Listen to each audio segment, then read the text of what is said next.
احمدہ واصلی علی رسولہ الکریم اما بعد فاعوذ باللہ من الشیطان الرجیم بسم اللہ الرحمن الرحیم رب اشرح لی صدری ویسر لی امری واحلل عقدۃ من لسانی یفقہوا قولی۔ یہ ایک خطبہ ہے یوم اقبال کی تقریب میں آج سے 22 برس قبل میں نے دیا تھا، نہیں آج سے 10 سال قبل۔ یوں سمجھیے کہ علامہ اقبال پر میں نے پہلی تقریر جو کی تھی وہ تھی 20 برس قبل سن 74 میں ایچ.ایس.این کالج میں نے تقریر کی تھی۔ وہ تو اس کتاب میں سب سے پہلے نمبر پر شامل ہے۔ اس کے 12 برس بعد پھر یوم اقبال میں اگرچہ میرا بہت سے اجتماعات میں شرکت کا موقع ہوا ہے، لیکن یہ خاص مرحلہ تھا 1986 کا۔ اس میں ایک طویل عرصے کی جلا وطنی کے بعد بے نظیر جب واپس آئی تھی پاکستان میں، تو اس سے ایک دم فضا میں بڑی ہلچل پیدا ہوئی تھی، بہت بڑا استقبال ہوا تھا اس کا، اور بہت سے لوگوں کے جو ہے کان کھڑے ہوئے تھے کہ شاید ملک کے اندر کوئی بہت بڑی تبدیلی آنے والی ہے۔ تو اس وقت معمول سے ہٹ کر یوم اقبال کا جو جلسہ ہوا اس پہ خاص طور پر مجھے خطاب کی دعوت بھی دی گئی، گویا کہ مین سپیکر میں تھا۔ دوسرے یہ کہ چونکہ عام طور پر تو وہاں پر بہت سے سپیکرز ہوتے ہیں اور عام سیاسی گفتگو ہوتی ہے، کوئی موضوع نہیں ہوتا، لیکن اس سال باضابطہ ایک معین موضوع بھی دیا گیا۔ اس پر پھر میں نے اپنے خیالات کو مرتب کر کے تحریری خطبہ وہاں پیش کیا تھا، جس کا کہ اس وقت ہم مطالعہ کر رہے ہیں۔ یہ گویا کہ علامہ اقبال کے ساتھ جو میرا ذہنی ربط اور تعلق ہے، اگر اس کی کوئی تاریخ مرتب کرنا چاہے تو 1974 میں نے جو باتیں کہیں، پھر 1986 میں جو باتیں کہیں، اور پھر سب سے ریسنٹ وہ ہے جو آپ پڑھ چکے ہیں، جو بر عظیم پاک و ہند میں اسلام کے انقلابی فکر کی تجدید و تعمیل کا جو پہلا حصہ ہے۔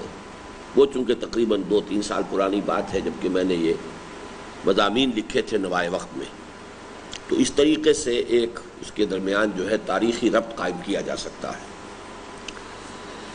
اور اس خطبے میں پہلی مرتبہ میں نے کچھ ایسی باتیں کہی ہیں کہ جو علامہ اقبال کے خطبات کے صرف 2 الفاظ کے حوالے سے ان پر غور کرنے سے مجھ پر منکشف ہوئی۔ علامہ اقبال نے فرمایا کہ یہ جو موجودہ مغربی تہذیب ہے، اس کے 2 اسپیکٹس ہیں۔ ایک اس کا ظاہری اور خارجی خول ہے، جس کے لیے انہوں نے لفظ استعمال کیا ڈیزلنگ ایکسٹیریئر۔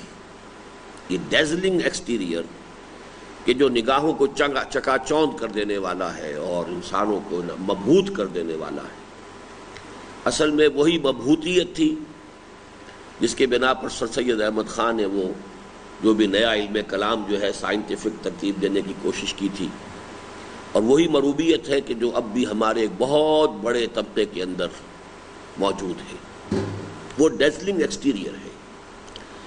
دوسرا لفظ انہوں نے استعمال کیا دی انر کور۔ اس تہذیب کا ایک انر کور ہے، داخلی یا اندرونی جو ہے، اصل جو اس کا ایسنس ہے۔ کور کے لیے کیا اور لفظ لایا جائے اردو میں میری سمجھ میں نہیں آ رہا اس وقت۔ جی خول تو ایکسٹیریئر ہوا نا، کور تو کسی چیز کا اندر کا گودا ہوتا ہے، جیسے سرکنڈا ہے تو اس کے اندر گودا جو ہے وہ ہے جو بہت ہی یعنی نرم و نازک شے ہوتی ہے، اوپر اس کے جو کورنگ ہے وہ خول ہے۔ تو ڈیزلنگ ایکسٹیریئر، بلکہ جو میں آپ کو کئی مرتبہ وہ جملہ سنا چکا ہوں یعنی اپنشدس کا کہ man in his ignorance identifies himself with the material sheets which encompass his real self۔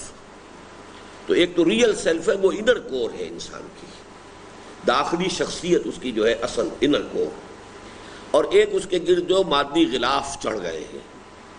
اسی طریقے سے اس تہذیب کا بھی ایک انر کور ہے اور ایک اس کا ایکسٹیریئر ہے۔ یہ ایکسٹیریئر بہت ڈیزلنگ ہے۔ انر کور کے بارے میں اقبال نے بہت ہی جرأت اور ہمت کا ثبوت دیتے ہوئے یہ الفاظ کہے کہ وہ خالص قرآنی ہے۔ اب یہ بظاہر احوال بہت ایک عجیب سی بات ہے کہ موجودہ مغربی تہذیب کا انر کور قرآنی ہے، اس پر بڑے غور و فکر کی ضرورت ہے، اور اس میں گویا کہ اسی کا تجزیہ کر کے میں نے بتانے کی کوشش کی ہے۔ اور اس میں یہ بھی میں پہلے ہی عرض کر دوں کہ مجھے ایک اشکال رہتا تھا ایک حدیث کے بارے میں۔ یہ حدیث جو ہے مسلم شریف میں آئی ہے، حضرت عمر بن الخطاب رضی اللہ تعالی عنہ سے مروی ہے کہ حضور نے فرمایا ان اللہ یرفع بہذا الکتاب اقواما ویضع بہ آخرین۔ یہ حدیث تو آپ لوگوں کو یاد ہو چکی ہوگی اب تک یا نہیں؟ کتنے حضرات کو یاد ہوئی؟ نہیں یاد ہوئی؟ وہ یاد ہو گئی خیرکم من تعلم القرآن وعلمہ، یاد ہو گئی؟ یہ بھی یاد کیجئے، میں لکھ دیتا ہوں آپ کو۔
اسرار پڑھو ذرا اس حدیث کو۔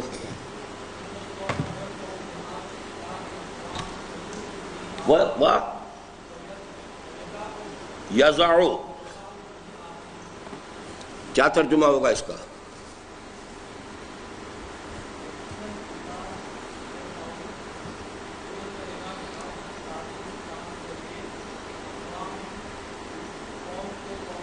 قوموں کو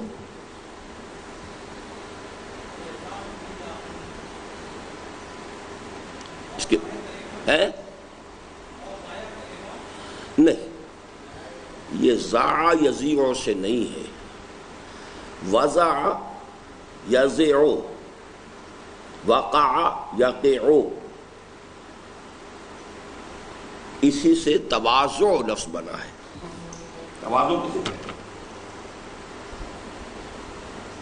وضع مادہ ہے، اس سے تواضع اردو میں استعمال ہوتا ہے، اور عربی میں ایک لفظ آتا ہے وزیر،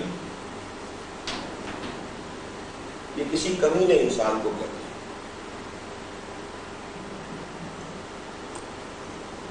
تواضع نیچے جھکنا، کسی کے سامنے اپنے آپ کو پست کرنا۔ آپ کا کوئی مہمان آیا ہے، آپ اس کی تواضع کر رہے ہیں، یعنی اس کا اکرام کر رہے ہیں، اس کا اعزاز کر رہے ہیں، اسے اٹھا رہے ہیں اور خود نیچے ہو رہے ہیں۔ تواضع باب تفاعل ہو گیا۔ وضع گرانا، ان اللہ یرفع بہذا الکتاب اقواما، یقیناً اللہ تعالی بلند کرے گا، اونچا کرے گا، اٹھائے گا اسی کتاب کے ذریعے سے بہت سی قوموں کو۔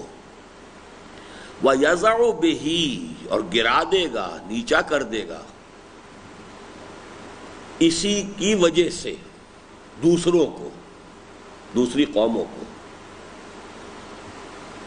کون سا جملہ ہے یہ؟ اسمیہ فعلیہ؟ جی شور؟ اچھا، مبتدا کیا ہے اس کا؟ خبر کیا ہے؟ باقی ساری خبر ہے. چلیے ٹھیک ہے، تو اتنی بات بھی آ گئی ہے تو کافی آ گئی ہے. جملہ اسمیہ کی تعریف کیا ہے؟ جس کا پہلا حصہ اسم. اب اس حدیث پر اشکال یہ ہوتا تھا کہ اگر اقوام کو مانا جائے عام تو مشاہدہ تو اس کے برعکس ہے. اس کے ماننے والے آج ذلیل ہیں، گرے ہوئے ہیں، پست ہیں. اس کے نہ ماننے والے اونچے ہیں، بلند ہیں، سربلند ہیں، غالب. تو میں نے ایک زمانے تک اس کو اپنے دل کو مطمئن کیا کہ اقوام کو عام نہ رکھا جائے بلکہ خاص کر دیا جائے. یعنی مسلمان اقوام میں سے وہی ابھریں گی جو قرآن کو اٹھا کر اور لے کر ابھریں، اور جو مسلمان قوم قرآن کو پشت دکھا دے گی یا اس کو چھوڑ دے گی وہ گر جائے گی. تو اس سے کسی درجے میں حالات کے ساتھ اس کی ایک مطابقت محسوس ہوئی. لیکن واقعہ یہ ہے کہ اس کا اشکال جو رفع ہوا وہ اسی سے ہوا جو علامہ اقبال کا قول ہے، the inner core of this western civilization is also Quranic. یہ بات مجھ پر بہت پرانی واضح ہے، اور یہ میں نے بہت سے دروس میں بیان کی ہے، آپ نے بھی سنی ہوگی، کہ باطل کا سرے سے کوئی وجود ہی نہیں ہے. باطل بھی جب کھڑا ہوتا ہے تو کسی نہ کسی حق کے حصے کو لے کر کھڑا ہوتا ہے. اس میں حق جو ہے چھپا ہوا ہوتا ہے، دبا ہوا ہوتا ہے، لیکن یہ کہ کھڑے ہونے کی صلاحیت اس میں کسی نہ کسی جو ٹروتھ ہے اس کے ایلیمنٹ کی وجہ سے ہوتی ہے، ورنہ باطل خود اپنے پاؤں پر کھڑا ہی نہیں ہو سکتا. جیسے آکاش بیل ہے، وہ خود تو اوپر نہیں چڑھ سکتی، وہ درخت کے اوپر چڑھتی جائے گی، ایک پتے سے دوسرے پر، ایک ڈالی سے دوسری پر، لیکن خود اس کے اندر اوپر اٹھنے کی اس کا کوئی اپنا تنا نہیں ہے. تو باطل اصل میں اسی طریقے سے حق کے کسی جز کو لے کر اٹھتا ہے. اس میں ہے اب بات بڑی غور طلب کہ پھر انر کور کو علیحدہ سمجھا جائے کہ مغربی تہذیب کا انر کور کیا ہے، اور وہ در حقیقت اس تہذیب کے بھی اوپر آنے کا اصل سبب وہی ہے. بہرحال یہ اب مطالعہ شروع کر رہے ہیں. محترم و مکرم صدر مجلس، محترم اراکین و کارکنان مرکزیہ مجلس اقبال لاہور، اور معزز خواتین و حضرات، اگرچہ اس سے قبل بھی متعدد بار بیع بمجلس اقبال و یک دو ساغر کش، کیا معنی اس کے؟ بیع آؤ، بمجلس اقبال، اقبال کی مجلس میں آؤ، و یک دو ساغر کش، اور ایک دو ساغر چڑھاؤ. مطلب یہ ہے کہ اس کے علم، حکمت، اس کی جو بھی اس کے پیغام ہے اس کے کچھ حصہ اس سے حاصل کرو. اگرچہ اس سے قبل بھی متعدد بار بیع بمجلس اقبال و یک دو ساغر کش کے مصداق مجلس اقبال میں شرکت و شمولیت کی سعادت حاصل ہو چکی ہے، لیکن اس بار جس انداز میں اس بندہ ناچیز کا اعزاز و اکرام فرمایا گیا ہے اس کا شکریہ ادا کرنے کے لیے مناسب الفاظ واقعتاً میرے پاس موجود نہیں ہیں. لہذا مجبوراً ملک نصر اللہ خان عزیز مرحوم کے الفاظ مستعار دے رہا ہوں کہ ایک بندہ عاصی کی اور اتنی مداراتیں. یہاں یہ غلطی ہے، یہ ملک نصر اللہ خان عزیز کا نہیں ہے یہ مصرع، بلکہ مولانا محمد علی جوہر کا ہے. یہ ذرا عاکف کو نوٹ کرا دیں کہ یہ آئندہ کے ایڈیشن میں اس کی اصلاح کریں. مجھے آج ہی صبح کی فلائٹ سے شام الہدا کے مستقل پروگرام کے لیے کراچی روانہ ہونے آنا تھا، لیکن مجلس اقبال میں شرکت کی سعادت کے لیے یہ ادنا سا تردد تو ہرگز کوئی قربانی نہیں کہ یہاں سے سیدھا ایئرپورٹ اور ایئرپورٹ سے سیدھا تاج محل ہوٹل کراچی پہنچوں. البتہ منتظمین مجلس کا یہ احسان عمر بھر یاد رہے گا کہ انہوں نے خاص طور پر میری شمولیت کے لیے مجلس کا آغاز اپنے طے شدہ پروگرام سے 1 گھنٹے پہلے کیا. میں نے جب کہا کہ میری تو سیٹ بک ہے، مجھے جانا ہے، ان کا شام 1 گھنٹے پہلے اپنی مجلس شروع کر لیتے ہیں، لیکن آپ اس میں ضرور شرکت کریں. اور اس کے ساتھ ہی اپنی اس محرومی کا احساس بھی شدت سے ہے کہ آج سے 1.5 سال قبل کی ایک مجلس، اسی طرح کی ایک مجلس کی طرح آج بھی مجھے اپنی گفتگو ختم کرتے ہی آداب مجلس کے خلاف فوراً روانہ ہو جانا ہوگا، کیونکہ مجھے تو فلائٹ پکڑنی تھی. اور اس طرح میں اپنے سے بدرجہ عالم و افضل اصحاب علم و فضل کے افکار و خیالات سے مستفید نہ ہو سکوں گا. بہرحال ما لا یدرک کلہ لا یترک کلہ کے مصداق جو میسر آ گیا ہے غنیمت ہے. اس کے کیا معنی؟ ما لا یدرک کلہ لا یترک کلہ. منصوری صاحب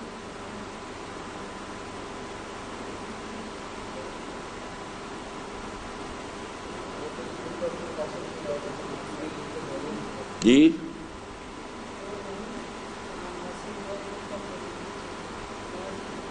ہوا یہ کون سا فعل ہے؟ یدرکو.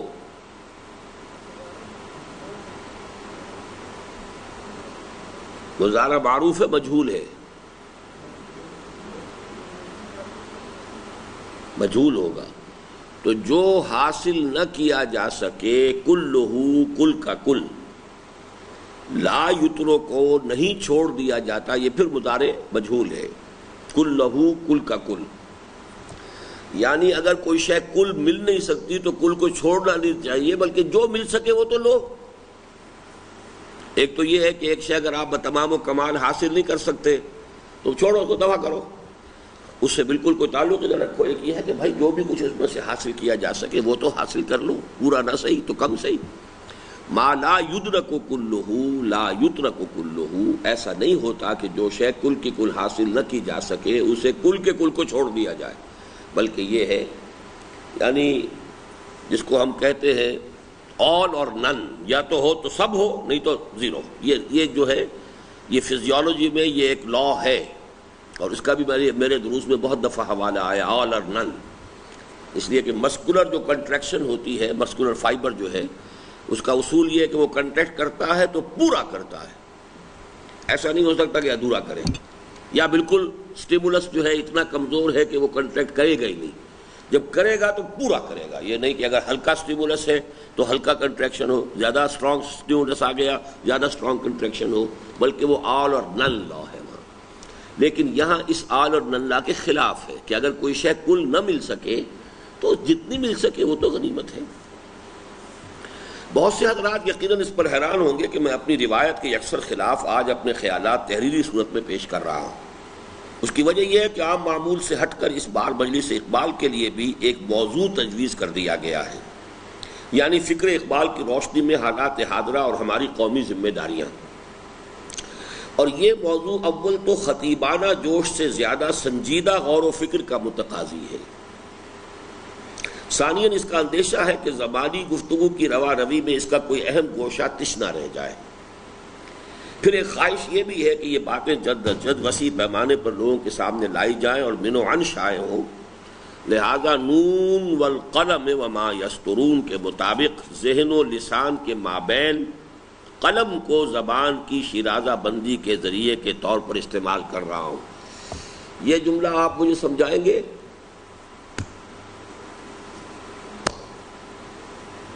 کتاب بھی نہیں ہے اپنے پاس، سن بھی نہیں رہے ہیں، سمجھ میں نہیں آتا. آپ احمد افضال نون والقلم وما یسطرون کے مطابق ذہن و لسان کے مابین قلم کو خیالات کی شیرازہ بندی کے ذریعے کے طور پر استعمال کر رہا ہوں. کیا مفہوم ہے اس کا؟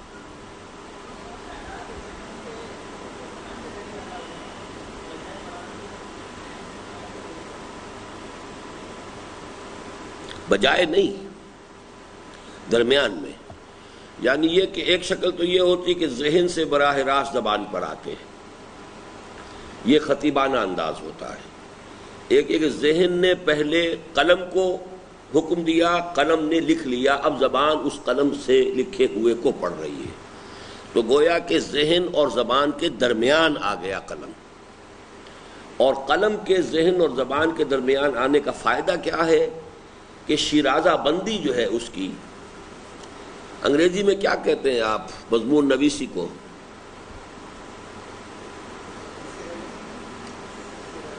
کمپوزیشن.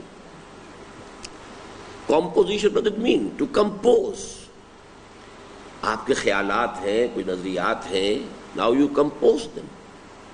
کمپوزیشن وہ میوزک کی بھی ہوتی ہے، کمپوزیشن شاعری کی ہوتی ہے، کمپوزیشن نثر کی ہوتی ہے، تو ہے تو کمپوزیشن. اردو میں اس کے لیے کیا لفظ ہے عربی میں؟ انشاء. اصل میں انشاء پہ پردازی جو اضافہ کیا گیا ہے تو انشاء عربی کا لفظ ہے اور پردازی فارسی کا ہے. انشاء خود کافی ہے عربی میں انشاء، اور انشاء کے کیا معنی ہوں گے؟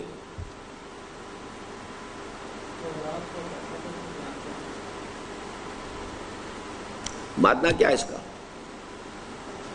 ہے جی؟ نشا نا، یہ مادہ ہو گیا. یہ 4-5 حروف بول دیا آپ نے، مادہ تو صرف ہی ہوتا ہے.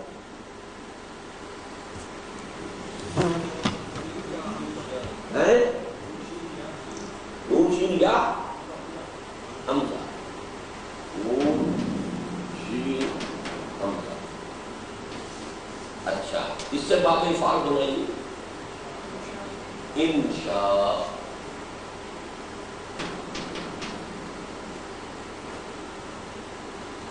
اور نشأ کے معنی کیا ہے؟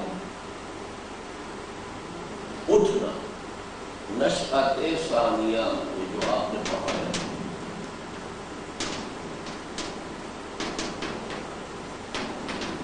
دوسری مرتبہ اٹھنا.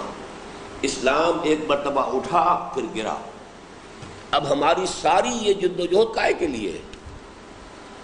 اسلام کی نشأت ثانیہ، جو پہلا کتابچہ آپ نے پڑھا ہوگا اپنے اس کورس میں، لٹریچر، جو آپ کو ویڈیو کے ذریعے سے دکھایا گیا. اسلام کی نشأت ثانیہ، نشہ. لیکن جس چیز کا نام ہے ہمارے ہاں جو نارکوٹکس، وہ نشہ ہے، وہ ہے کے ساتھ ہے نشہ. تو اس میں اب منشیات اور یہ جو لفظ بنا دیے گئے بالکل غلط ہیں. یہ عربی کے الفاظ عربی کے وزن پر لے آئے ہیں، لیکن وہ نشہ سے ہے. نشہ کے معنی تو اٹھانا ہے، اور نشہ گراتا ہے. تو ہوگا بھی تو منشہات ہونا چاہیے، نشہ والا. لیکن صحیح لفظ اس میں یہی ہے کہ نشہ آور، اس لیے کہ فارسی غالباً عربی کا لفظ نہیں ہے نشہ. نشہ جو ہے فارسی کا لفظ ہے، تو وہاں صحیح ہے نشہ آور ادویات، نشہ لانے والی ادویات. نشہ پلا کے گرانا تو سب کو آتا ہے، مزہ تو تب ہے کہ گرتوں کو تھام لے ساقی. گرتوں کو تھامنا، گرتوں کو اٹھانا اصل کام ہے، نہ کہ گرانا. تو نشہ پلا کے گرانا تو سب کو، وہ نشہ ہے. نون شین اور ہا، اور یہ نشہ نون شین اور حمزہ، اس سے بنا انشاء. کوئی صاحب ایسے ہیں کہ جو بتا سکے کہ قرآن مجید کی ایک سورت میں یہ الفاظ ایک ہی جگہ پر بہت مرتبہ آئے ہیں؟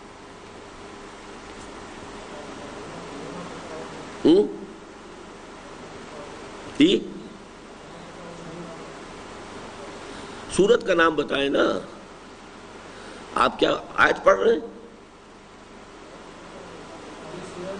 تشاؤن تو لفظی، اور نشہ سے کیا ہو گیا ہوتا؟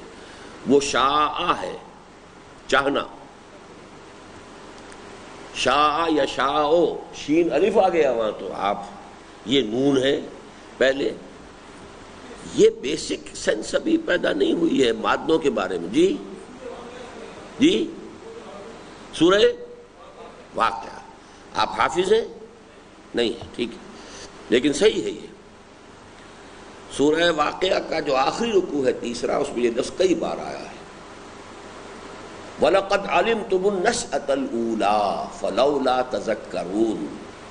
آخرت کے لیے دلیل دی گئی، تم پہلی مرتبہ کے اٹھان کو جانتے ہو.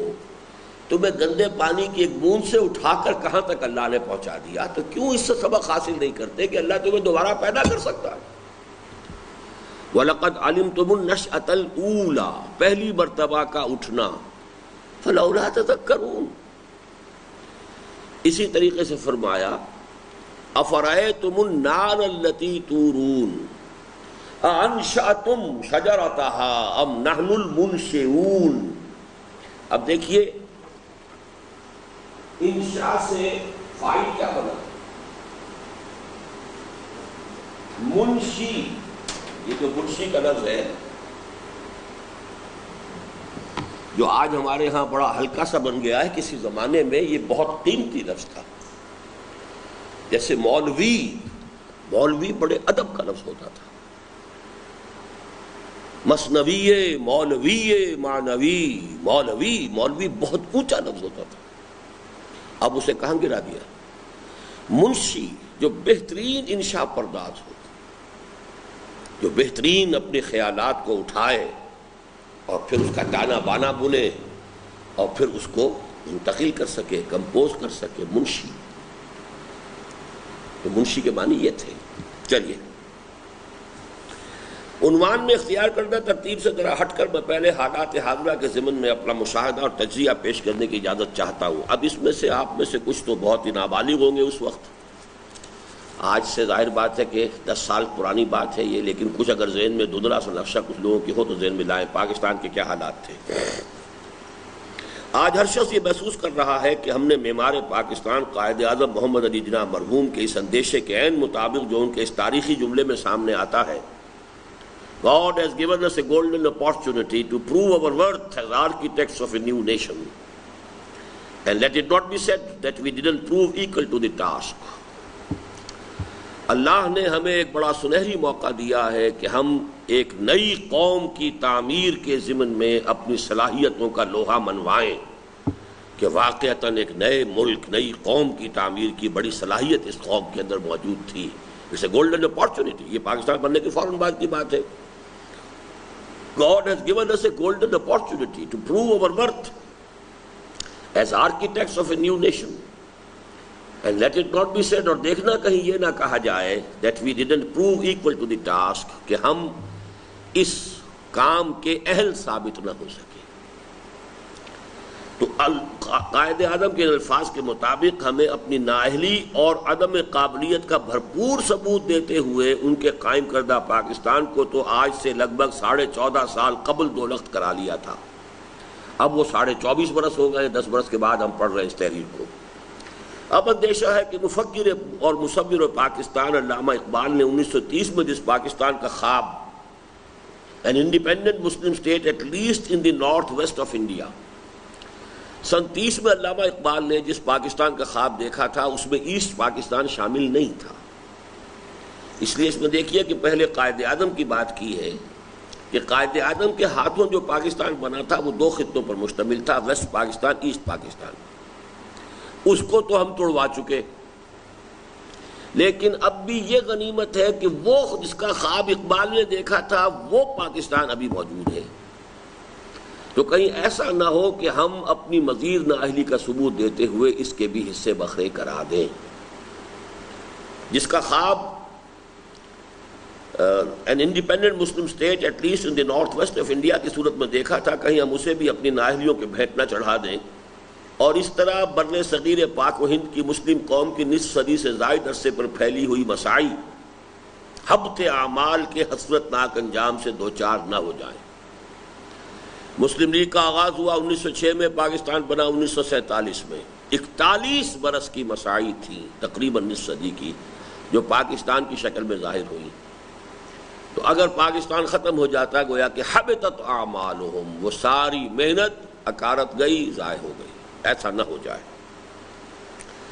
اس لیے کہ ایک طرف خاموشی گفتگو ہے، بے زبانی ہے زباں میری کے مصداق، تا حال بے آئینی ہی سرزمین پاکستان کا آئین ہے. کوئی قانون ہے ہی نہیں، کوئی دستور ہے ہی نہیں. گویا قمری حساب سے اپنی قومی زندگی کے 40 سال پورے کر چکنے کے باوجود واضح رہے کہ آنے والے ماہ رمضان مبارک کے 27ویں کو یہ 40 سال پورے ہو جائیں گے. اور آج جب ہم پڑھ رہے ہیں تو جو رمضان گزرا ہے اس کے 27ویں کو 50 سال پورے ہو چکے ہیں. ہم 40 سال عمر عزیزت گذشت، مزاج تو از حال طفلی نہ گشت کے مصداق سیاسی اور دستوری اعتبار سے ہنوز نابالغ ہیں.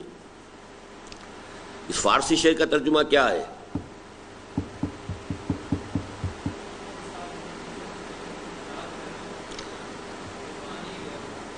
ایک لفظ کا ترجمہ کرو. 40 سال. یہ تے کے کیا معنی ہے؟ ایک حرف چھوڑ رہے ہو نا، بیچ میں کھاؤ نہیں نا اس کو.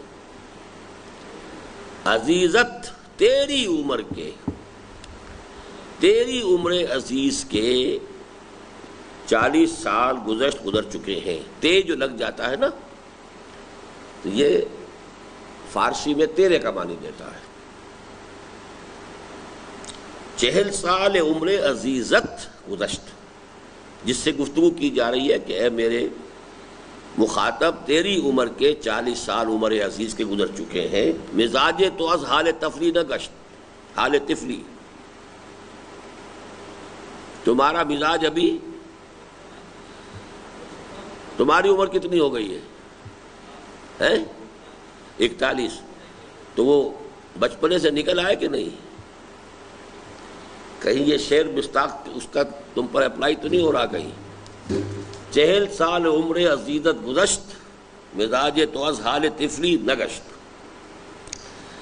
کہ مصداق سیاسی اور دستوری اعتبار سے ہنوز نابالغ ہے، تو دوسری طرف صاف نظر آتا ہے کہ آہ وہ تیر نیم کش جس کا نہ ہو کوئی ہدف، اور چلتا ہوں تھوڑی دور ہر ایک راہ رو کے ساتھ، پہچانتا نہیں ہوں ابھی راہ بر کو میں، کہ مصداق اس قافلہ ملی کی کوئی منزل معین ہے ہی نہیں، اور یہ ہجوم مومنی بے مقصدیت کے صحرائے تیہ میں بالکل اس شان سے بھٹک رہا ہے کہ کس طرف جاؤں کدھر دیکھوں کسے آواز دوں، اے ہجوم نامرادی دل بہت گھبرائے ہیں۔ 10 سال کے بعد آج پھر پاکستانی قوم بالکل اس کیفیت کے ساتھ دوچار۔ اب کل جو حادثہ ہوا ہے اور جو بھی واقعہ ہوا ہے، اٹ کین فلیئر اپ، یہ سن 69-70 کی کیفیات بھی بن سکتی ہیں، یہ سن 77 کی کیفیات بھی بن سکتی ہیں، لیکن سن 69-70 کی ساری جو بھی تھی اکھیڑ پچھاڑ، اس سے بھٹو صاحب برآمد ہو گئے تھے، سن 77 کی اکھیڑ پچھاڑ سے ماشاء اللہ آ گیا تھا، کوئی مثبت، کوئی مستحکم، کوئی اسلام کی طرف پیش رفت والا کوئی نظام نہیں آ پایا۔ ابھی تک ہم وہیں کھڑے ہیں، اور آج کے حالات میں اس خطبے کا مطالعہ میں سمجھتا ہوں کہ بہت ہی اہم ہے۔ صحرائے 30 کے کیا معنی ہے؟ ہاں، چونکہ یہ لفظ آیا ہے یتیہون فی الارض، ورنہ صحرائے 30 کوئی لفظ نہیں آنے کا۔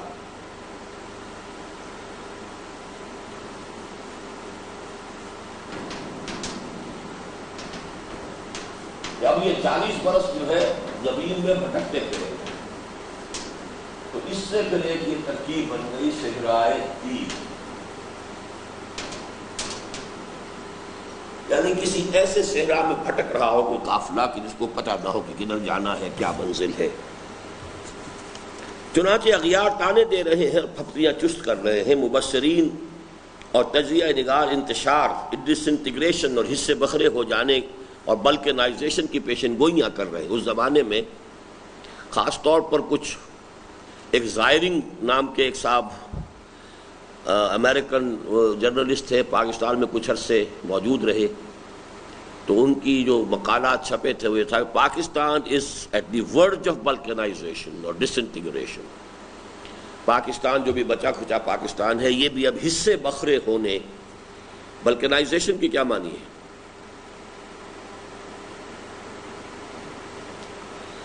جنرل معلومات کا بھی بہت ہی لو لیول ہے جی،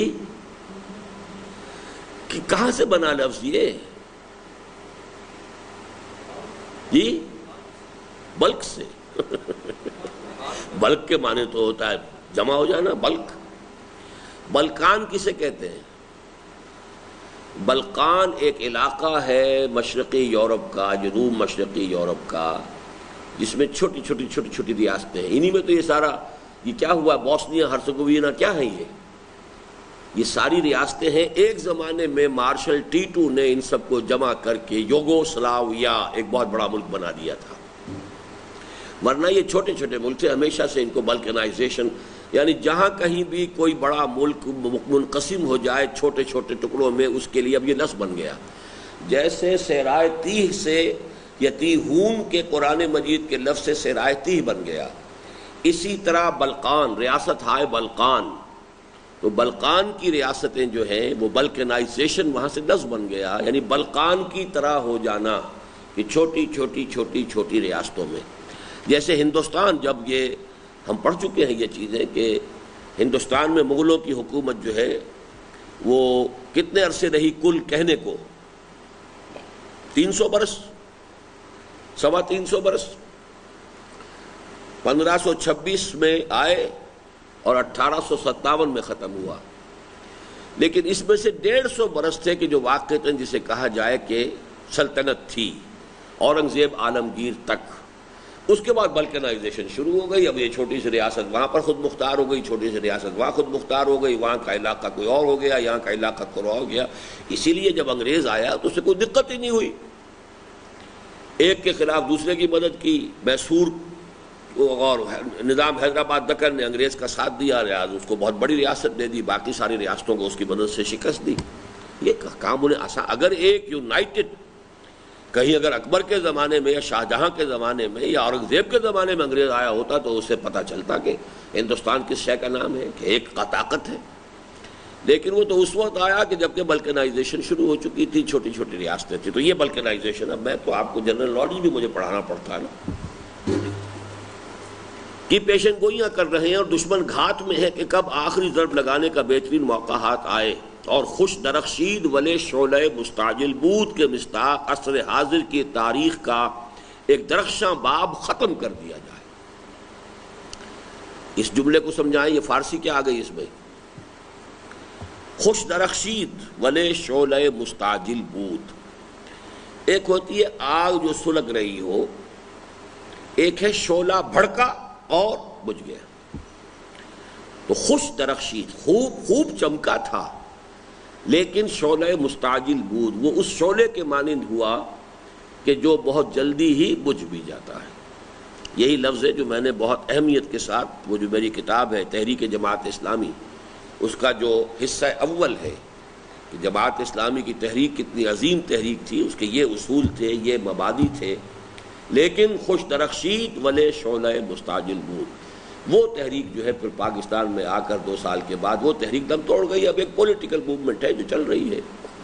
تو خوش درخشید کسی شے کے بارے میں جب آپ کہنا چاہیں کہ وہ چمکی تو خوب تھی, ابھری تو خوب تھی, ابتدا تو اچھی تھی, اس میں کوئی شک نہیں, لیکن وہ ایک شعلے کے مانند بھڑک کر جلد ہی ختم ہو گئی.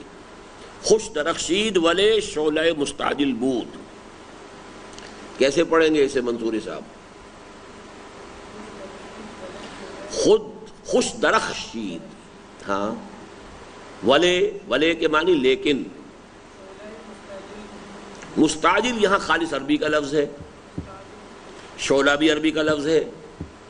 یعنی چونکہ یہ جو پرشین ہے یہ اس کی بہت بڑی ووکیبلری عربی کی ہے, لیکن یہ کہ ریسنٹلی پرشین کو پرشینائز کیا گیا ہے کہ اس میں سے عربی کے الفاظ اب نکالے گئے ہیں. جب سے ایرانین نیشنلزم کا دور شروع ہوا ہے, جیسے ہندوستان میں ایک نئی بھاشا بنائی گئی ہے کہ اردو کے الفاظ جو ہندی میں بہت زیادہ گھس گئے تھے, اردو کے عربی کے, ان کو نکال کر اب ان کی ایک علیحدہ بھاشا بن چکی ہے. وہ انہوں نے ان 50 سالوں میں نئی بھاشا بنائی ہے اور بنا کر اسے اتنا رائج کر دیا ہے کہ وہاں کے مسلمان اتنے عمدہ بولتے ہیں کہ میں حیران ہو جاتا ہوں.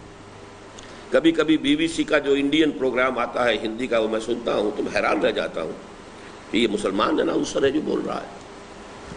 اسی طریقے سے ایرانیوں نے بھی اپنی زبان میں سے عربی کے الفاظ کو نکالا ہے. تو یہ نئی ایرانی عربی کچھ مختلف ہو گئی ہے اس فارسی, نئی ایرانی فارسی جو پرانی فارسی تھی, اور وہ پرانی فارسی آج بھی افغانستان میں موجود ہے. تو جو شیخ سعدی کی فارسی تھی وہ اب ایران میں نہیں ہے, وہ بدل چکی ہے. حافظ کی, شیخ سعدی کی, البتہ یہ کہ اس کے سمجھنے والے زیادہ جو ہے وہ اب افغانستان میں ہے. مستعجل کیا لفظ ہے, کیا کلمہ ہے مستعجل؟ نصیر صاحب, اس میں فاعل ہے, کس سے ہے؟ مادہ کیا ہے؟ عین جیم نام, جس سے کہ اجرت کا لفظ بنتا ہے. اجرت سے باب استفعال استعجال. قرآن مجید میں بار بار آیا یستعجلون بالسیئات قبل الحسنہ, یہ بھلائی سے پہلے برائی کی جلدی کر رہے ہیں. یعنی جب کہتے تھے کفار مکہ لے آؤ عذاب, ہم تنگ آ گئے سن کر تمہاری عذاب کی دھمکیاں, کان پک گئے ہمارے, لے آؤ عذاب, تو اس پر جواب آتا تھا یستعجلون بالسیئات قبل الحسنہ. ان کا کیا حال ہے کہ یہ بھلائی سے پہلے برائی کی جلدی مچا رہے, استعجال.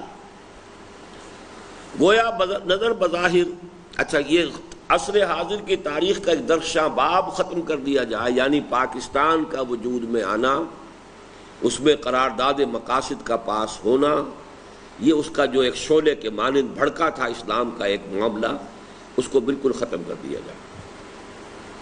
گویا نظر بظاہر یوں محسوس ہوتا ہے کہ اس کی بربادی پہ آج آمادہ ہے وہ کارساز جس نے اس کا نام رکھا تھا جہان کاف و نون۔ یہ کاف و نون کیا بلا ہے جی؟ کن۔ اللہ تعالیٰ نے اس کائنات کو کاف و نون یعنی کن سے پیدا کیا ہے۔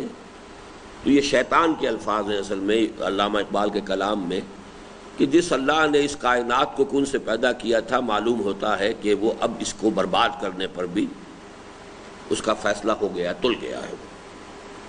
پاکستان کی فضا پر متذکرہ بالا عمومی تشویش اور بددلی و مایوسی کے جو بادل چھائے ہوئے ہیں، ان کے درمیان سے جھانک کر واقعات کی دنیا میں حالات حاضرہ کے داخلی اور خارجی پہلوؤں کا مشاہدہ کیا جائے تو صورتحال کچھ یوں نظر آتی ہے۔ یعنی ایک تو عمومی تاثرات تھے جو اوپر بیان ہو گئے، اب ذرا کچھ فیکٹس اینڈ فگرز۔ ایک جانب سیاچین گلیشیئر ہمارے ہاتھ سے جا چکا ہے، کشمیر کی کنٹرول لائن آئے دن کی بھارتی جارحیت سے خون آلود ہوتی رہتی ہے۔ پھر کشمیر کے علاوہ ہماری حساس ترین سرحد سے ملک بھارتی پنجاب شدید خلفشار اور عدم استحکام کا شکار ہے۔ یہ صورت اس وقت بدل گئی ہے، اس وقت وہ خالصہ موومنٹ، سکھوں کی موومنٹ بہت تیزی کے ساتھ تھی، اور اس کے ضمن میں کوئی دن نہیں جاتا جب بھارتی زعماء میں سے کوئی نہ کوئی ہمیں مورد الزام نہ ٹھہراتا ہو۔ جو بھی کچھ چل رہی تھی سکھوں کی موومنٹ، اس کے بارے میں بھارتی حکومت یہی کہتی تھی یہ پاکستان شرارت کروا رہا ہے۔ نتیجتاً پاکستان سے بھارت کی پیدائشی دشمنی اور مستقل نفسیاتی اور واقعاتی آویزش پر مستعد یہ فوری اور شدید اندیشہ سر پر منڈلا رہا ہے کہ کسی بھی وقت اپنے اندرونی خلفشار کے باعث جھنجلا کر بھارت کسی بڑی جارحیت کا ارتکاب نہ کر گزرے۔ یعنی تنگ آمد بجنگ آمد، یا جسے کہتے ہیں ہاٹ پرسوٹ، کہ سکھوں کو بہرحال یہاں تربیت دینے کے ہم نے کیمپ بنائے ہوئے تھے، تو اگر کسی بھی وقت بھارت جو ہے تنگ آمد بجنگ آمد اس کے حوالے سے کہ ہمارے وہ کیمپ وہاں بنے ہوئے ہیں ہمارے خلاف جہاں ٹریننگ ہوتی ہے، کو حملہ کر دے تو صورتحال پھر جو ہے سن 65 کی طرف لوٹ سکتی ہے۔ بہرحال وہ تو یہ کہ بھارت کا جو بھی یوں سمجھیے کہ استقلال جس مسلسل جد و جہد سے انہوں نے اس جو خالصہ سکھوں کی تحریک تھی اسے ختم کیا ہے، تو give the dual is due, دشمن کے اندر بھی اگر کوئی صلاحیت ہو تو اس کو ماننا چاہیے کہ ہاں صلاحیت ہے۔ حالانکہ بہت ہی جس طریقے سے کشمیر کا مسئلہ ہے، 6 لاکھ فوج انہوں نے جھونک دی، اور ظاہر بات ہے کہ فوج جب کہیں اس طریقے سے انیکشن ہوتی ہے تو خرچ بے پناہ ہوتا ہے۔ کتنا خرچ ہو رہا ہے بھارت کا اس کا آپ کو اور مجھے اندازہ نہیں ہے، لیکن وہ اس پر تلے ہوئے ہیں کہ جس کو انہوں نے کہہ دیا ہے کہ یہ ہمارا اٹوٹ انگ ہے، اس کے بارے میں کوئی بات سننے کو تیار نہیں، کم وٹ میں۔ اسی طرح یہ خالصتان کا مسئلہ تھا۔ دوسری جانب افغانستان کی صورتحال اور اس کے داخلی نظریاتی تصادم پر مستعد روس کی ننگی اور براہ راست مداخلت اور امریکہ کی قدرے ڈھکی چھپی اور بالواسطہ دخل اندازی نے نہ صرف یہ کہ پاکستان کے لیے شدید مسائل و خطرات پیدا کر رکھے ہیں، بلکہ واقعہ یہ ہے کہ پاکستان، افغانستان اور روسی ترکستان کے پورے علاقے کی قسمت کو گویا ایک معلق ترازو سے وابستہ کر دیا ہے۔ اب اس میں 10 برس میں کیا بہت تبدیلی ہو چکی، روس شکست کھا کے جا چکا، لیکن وہ خلفشار موجود ہے، اس کے جو باقیات السیئات سمجھیے کہ وہاں کوئی مستحکم حکومت نہیں ہے، کس سے بات کریں کس سے نہ کریں، ایک سے بات کریں تو دوسرا ناراض، دوسرے سے کریں تو پہلا ناراض۔ اور اس وقت جو آج کی تازہ ترین خبر ہے وہ یہ ہے کہ اب اصل میں پاکستان تو گویا کہ اس معاملے میں آئسولیٹ ہو چکا ہے، اب اصل جو رسہ کشی ہو رہی ہے وہ ایران اور امریکہ کے درمیان ہے، پرو امریکن اور پرو رشین، پرو ایرانین، یہ چکر ہے اس وقت جو چل رہا ہے۔ ہم تقریباً اس پوری جو ہے جد و جہد اس سے ہم تقریباً یعنی یوں سمجھیے LBW جس کو کہتے ہو چکے ہیں۔ یہ آج کے خاص کوئی ایک تھا تجزیہ، میں نے ابھی پڑھا نہیں ہے لیکن محسوس ہوتا ہے کہ بات صحیح ہے۔ چنانچہ جہاں اس کی بھی امید ہے کہ ایک مرد درویش کے لگ بھگ 5 صدی قبل کے الفاظ کہ ایک ولولہ تازہ دیا میں نے دلوں کو لاہور سے تا خاک بخارا و سمرقند، یہ علامہ اقبال نے اپنے بارے میں کہا ہے، ایک ولولہ تازہ دیا میں نے دلوں کو لاہور سے تا خاک بخارا و سمرقند۔ یہ بہت معنی خیز لفظ ہے، لاہور سے پاکستان شروع ہو رہا ہے اور پھر بخارا اور سمرقند تک جانے کے لیے بیچ میں یہ افغانستان آ رہا ہے، اور افغانستان کا یہ علاقہ وہ ہے جو حضور کے زمانے میں خراسان تھا، اور بخارا اور سمرقند تک کا علاقہ بعض لوگ کہتے ہیں کہ اس خراسان میں شامل تھا، اور حدیث میں بھی چونکہ خراسان کا تذکرہ آیا ہے، اور اقبال نے جو فارسی کو ذریعہ بنایا ہے اپنے کلام میں، 2/3 اس کا کلام فارسی میں، صرف 1/3 اردو میں ہے۔ اس کا سبب بھی یہ ہے کہ اسے یہ جو سینٹرل ایشیا کی ریاستیں، ان میں سے اکثر جگہ پر فارسی سمجھی جاتی ہے۔ ایران بہت بڑا ملک ہے، وہاں فارسی ہے، ادھر آذربائیجان تک فارسی ہے، تو یہ جو سینٹرل ایریا ہے ایشیا کا، اس میں چونکہ فارسی زبان جو ہے سب سے زیادہ سمجھی جاتی ہے، بولی جاتی ہے، اس لیے علامہ اقبال نے اس کو ذریعہ بنایا۔ تو یہ ایک مرد درویش کے لگ بھگ 5 صدی قبل کے الفاظ کے ایک ولولہ تازہ دیا میں نے دلوں کو، لاہور سے تا خاک بخارا اور سمرقند، حقیقت و واقعیت کا روپ دھار لے، اور یہ خطہ ایک وحدت کی صورت اختیار کر کے اسلام کی نشأت ثانیہ، اب یہ نشہ کا لفظ آج سمجھ میں آ گیا آپ کو، نشأت ثانیہ اور عالمی غلبے کا نقطہ آغاز بن جائے۔ وہاں یہ خطرہ بھی حقیقی اور واقعی ہے کہ سائبیریا کا برفانی ریچھ بحیرہ عرب کے گرم پانی میں غوطہ لگانے کے لیے آخری دوڑ کا آغاز کر دے، اور خاکم بدہن پاکستان بھی اس کی عریاں جارحیت کا نشانہ بن جائے۔ یہ سن 86 کی صورتحال ہے۔ سائبیریا کا برفانی ریچھ جو ہے اس کو ہمیشہ سے خواب دیکھتا رہا ہے، زار کے زمانے سے، کہ گرم پانیوں تک پہنچنے کے لیے افغانستان اور پھر بلوچستان یہ اس کے لیے قریب ترین راستہ بنتا ہے، تو بخارا اور سمرقند سے نیچے اترے اور براہ راست جو ہے گرم پانی تک پہنچ جائے، تو اس کا بھی امکان موجود ہے۔ یہ تو ہوا پاکستان کا اس وقت کا جو بیرونی صورتحال تھی اس کا نقشہ۔ داخلی محاذ پر پاکستان کی ماں اور معمار پاکستان اور مصور و مفکر پاکستان دونوں کی مشترک وراثت مسلم لیگ، جو ان دونوں کے منظر عام پر آنے سے قبل واقعتاً صرف نوابوں اور نوابزادوں اور وڈیروں اور جاگیرداروں کی جماعت تھی، البتہ سن 35 اور 47 کے درمیان ایک عوامی تحریک کی صورت اختیار کر گئی تھی۔ عرصہ ہوا کہ ہر چند کہیں کہ ہے نہیں ہے کہ مصداق کامل بن چکی ہے، اور حال ہی میں سرکاری اور درباری ذرائع سے اس کے تن مردہ میں جان ڈالنے کی جو کوشش ہوئی ہے، اور غیر جماعتی انتخابات میں اپنے ذاتی وسائل اور محض زمینداری یا سرمایہ داری کے بل پر کامیاب ہونے والوں کی پیشانی پر اس کا لیبل چسپاں کر کے اس کے نام سے فائدہ اٹھانے کی جو کوشش کی گئی ہے، کون نہیں جانتا کہ اس کا حاصل کچھ بھی نہیں، اور کم از کم عوام کی سطح پر اس کی نہ کوئی حقیقت ہے نہ حیثیت۔ اس کو آپ کچھ واضح کریں گے کہ یہ کیا صورت تھی، اس کے بین السطور کیا ہے؟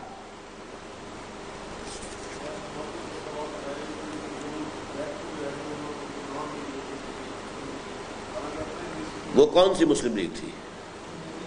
جنیجو لیگ۔ یہ اصل میں اس جنیجو لیگ کا سارا حدود اربا بیان ہو رہا ہے کہ اس زمانے میں یہ نواز شریف کی لیگ کا تو وجود تھا ہی نہیں نا، اس لیے کہ ضیاء الحق صاحب نے جب یہ محسوس کیا کہ ورلڈ اوپینین بھی میرے خلاف ہو رہا ہے، مارشل لا زیادہ نہیں چلنا چاہیے، MRD کی تحریک بھی، تو اس حوالے سے اب بہتر ہے کہ کوئی سیاسی نظام اختیار کر لیا جائے۔ اس نے دستور کے اندر جو ہے وہ اپنی منمانی تبدیلیاں کروائیں، اور اس میں پھر ایک بارگین کیا کہ چلیے میں سیاسی ایک حکومت شروع کر دیتا ہوں، اور اس کے اندر مسلم لیگ کے اندر تن مردہ میں جان ڈالنے کے لیے جنیجو کو سامنے لایا گیا۔ پھر غیر جماعتی الیکشنز میں جو لوگ اپنے ذاتی اثر و رسوخ سے آ گئے انہیں شامل کر لیا گیا، اور وہ گویا کہ مسلم لیگ پارٹی بن گئی۔ تو ظاہر بات ہے کہ وہ پارٹی تو کوئی نہیں تھی۔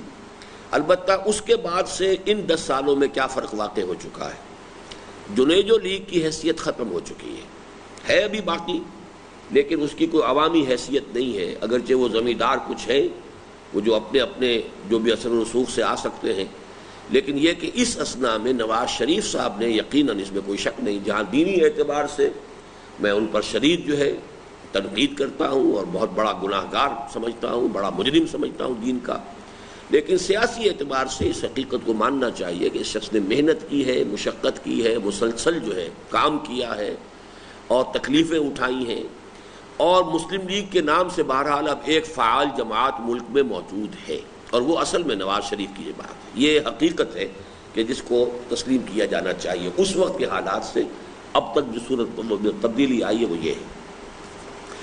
اس طرح بظاہر موجود لیکن حقیقتاً کل عدم مسلم لیگ سے قطع نظر قومی سیاست کے میدان میں انتہائی بائیں جانب ہیں وہ اشخاص اور گروہ جن کی پاکستان کو توڑ دینے کی خواہش اب ڈھکی چھپی نہیں ہے۔ ولی خان صاحب تھے، وہ تو روس کی آمد جو ہے اس کو ویلکم کہہ رہے تھے، اور سارا معاملہ کہ پاکستان اب ٹوٹے. اسی طریقے سے بلوچستان کے اندر بلوچ سردار تھے، یہ سب لیفٹسٹ عناصر جو ہیں انہوں نے کھلم کھلا یہ کہنا شروع کر دیا تھا پاکستان کو ٹوٹ جانا چاہیے. ادھر سندھ میں جی ایم سید بڑھ کے مار رہا تھا، اس نے تو کتاب لکھ دی تھی اب پاکستان کو ختم ہو جانا چاہیے، اس عنوان سے پوری ایک کتاب اس نے لکھی، اور وہ کتاب بہت بڑے پیمانے پر جو ہے سندھ میں چھپی ہے اور بکی. ان میں شخصیات کی سطح پر تو اہم نام صرف خان عبدالغفار خان اور جی ایم سید کے ہیں. البتہ چھوٹی بڑی جماعتیں یا گروہ نصف درجن بلکہ ان سے بھی زائد ہیں، جن میں اہم تر نام این ڈی پی، پی این پی اور سندھی بلوچی پختون متحدہ محاذ کے ہیں.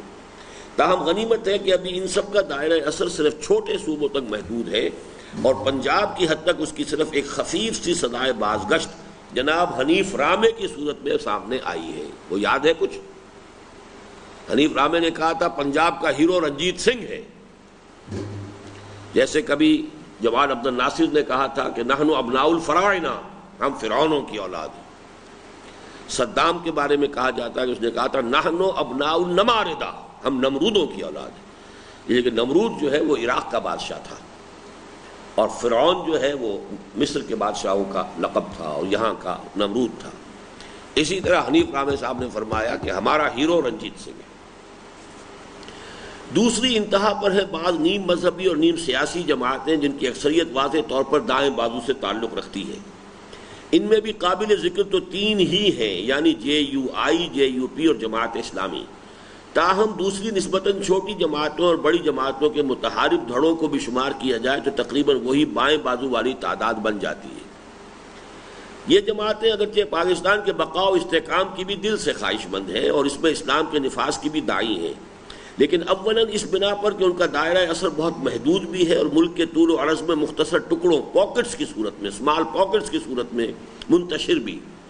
یعنی یہ کہ جماعت اسلامی کا اس زمانے میں کہا جا سکتا ہے کہ کچھ عمل دخل جو ہے وہ کراچی میں تھا، کچھ بالکل اوپر جا کر سوات اور دیر میں تھا، یا جنوب یا پاؤں اور یا سر، درمیان میں کہیں سیاسی عمل دخل نہیں تھا. اسی طرح جے یو آئی، اس کا عمل دخل جو ہے وہ صرف بلوچستان کی پختون پٹی اور این ڈبلیو ایف پی کی پختون پٹی میں تھا. جے یو پی جو ہے وہ بڑے شہروں کے اندر جو عام سواد اعظم ہیں، بریلوی مولوی ہیں، وہ ان کا تھا. حیدرآباد سندھ ہو گیا، ملتان ہو گیا، لائل پور ہو گیا، ایسی جگہوں پر ان کا کوئی نہ کوئی آدمی کامیاب ہو جاتا ہے، بلکہ تعداد میں تو ہمیشہ یہ سب سے آگے ہی رہتے ہیں. معلوم یہ ہوا کہ ان کا کوئی نہ تو جوائنٹ کوئی اسٹریٹجی ہے، نہ کوئی ایک جگہ بھی ایسی نہیں ہے کہ جہاں پر یہ تمام دینی جماعتوں کا جو ہے دائرہ اثر و رسوخ جو ہے وہ کنسنٹریٹڈ ہو. ثانیاً اس بنا پر کہ پاکستان اور اسلام دونوں کی محبت اور وفاداری کی عظیم قدر مشترک کے باوجود ان کی باہمی آویزش بلکہ چمکلش ضرب البصر کی صورت اختیار کر گئی ہے، اور وہ کوئی فیصلہ کن کردار ادا کرنے کی پوزیشن میں نظر نہیں آتی. ان دو انتہاؤں کے مابین واقعہ یہ ہے کہ قومی اور عوامی سیاست کا اصل دھارا سیکولر ڈیموکریسی یا سوشل ڈیموکریسی کے رخ پر بہہ رہا ہے. سوشل ڈیموکریسی یا سیکولر ڈیموکریسی. اب یہ کہ اس وقت چونکہ خود نواز شریف صاحب نے بھی بالکل سیکولر ڈیموکریسی والا رول اختیار کر لیا ہے، دوسری طرف سوشل ڈیموکریسی کا اس وقت تک پرچار جو ہے پیپلز پارٹی کر رہی تھی، اب اس نام سے ہی وہ تائب ہو چکی ہے. اب وہ سوشلزم کا لفظ بھی کبھی زبان پہ نہیں لاتے، لیکن اس وقت تک یہ بات ابھی موجود تھی. اور یہ نواز شریف صاحب نے ثابت کر دیا کہ وہ ڈیموکریسی وہی کیپٹلسٹک ڈیموکریسی جو امریکن ہے اسی کے وہ چاہنے والے ہیں، اسی کے عامل ہیں، اسی کے قائل ہیں. 2/3 اکثریت کے باوجود انہوں نے ملک کے اندر کتاب و سنت کی بالادستی کی ترمیم جو ہے دستور میں نافذ نہیں کرائی. ان دو انتہاؤں کے مابین واقعہ یہ ہے کہ قومی اور عوامی سیاست کا اصل دھارا سیکولر ڈیموکریسی یا سوشل ڈیموکریسی کے رخ پر بہہ رہا ہے، جس میں یوں تو جماعتی اور تنظیمی سطح پر دو نام سامنے آتے ہیں، یعنی ایک پاکستان پیپلز پارٹی کا اور دوسرا تحریک استقلال کا.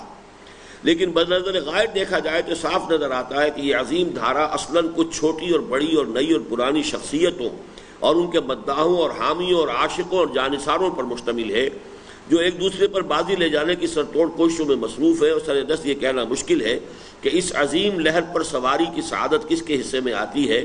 گویا دیکھیے اس بحر کی تہ سے اچھلتا ہے کیا، گنبد نیل و فری رنگ بدلتا ہے کیا. یعنی بھٹو کا عشق، بھٹو کا نام، بھٹو کا نعرہ اب اس کو استعمال کر رہے ہیں، لیکن یہ کہ یہ کب تک استعمال ہوگا، کیا شکل ہوگی، کہا نہیں جا سکتا۔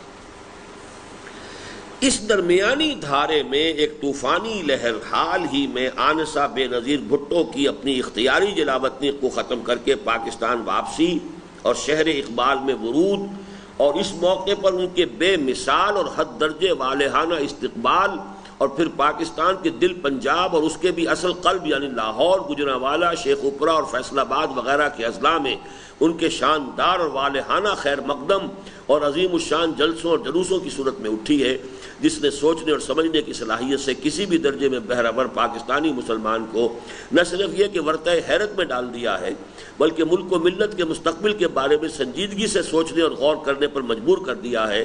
اور غالباً یہ بھی اسی کا شاخسانہ ہے کہ مجلس اقبال بھی، جو ایک خالص روایتی اور ثقافتی ادارہ بن چکی تھی، فکر اقبال کی روشنی میں حالات حاضرہ اور ہماری قومی ذمہ داریوں کا جائزہ لینے پر مجبور ہو گئی ہے۔ یہ تو ابھی تمہید ہوئی ہے اس خطبے کی، عنوان کا پس منظر۔ ہماری قومی اور عوامی سیاست کے اصل اور عظیم تر درمیانی دھارے میں جو طوفانی لہر حال ہی میں اٹھی ہے، اس کے ضمن میں یہ بات بھی بالکل غلط نہیں ہے کہ یہ کسی حد تک 8-9 سال کے سیاسی حبس کا رد عمل ہے۔ 8-9 سال سے مارشل لا چلا آ رہا تھا، اس کا جو سیاسی حبس تھا، تو حبس کے بعد بارش ہوتی ہے تو گویا کہ رد عمل کی صورت ہے۔ اور اس بات میں بھی یقیناً کچھ نہ کچھ صداقت موجود ہے کہ حالیہ طوفانی کیفیت زیادہ دیر برقرار نہیں رکھ سکتی، گویا چڑھی ہے یہ آندھی اتر جائے گی، یعنی یہ دونوں فیکٹرز موجود ہیں بالفعل۔ لیکن اس قسم کے جملہ عوامل کا حصہ منہا کرنے کے بعد بھی، منہا کسے کہتے ہیں؟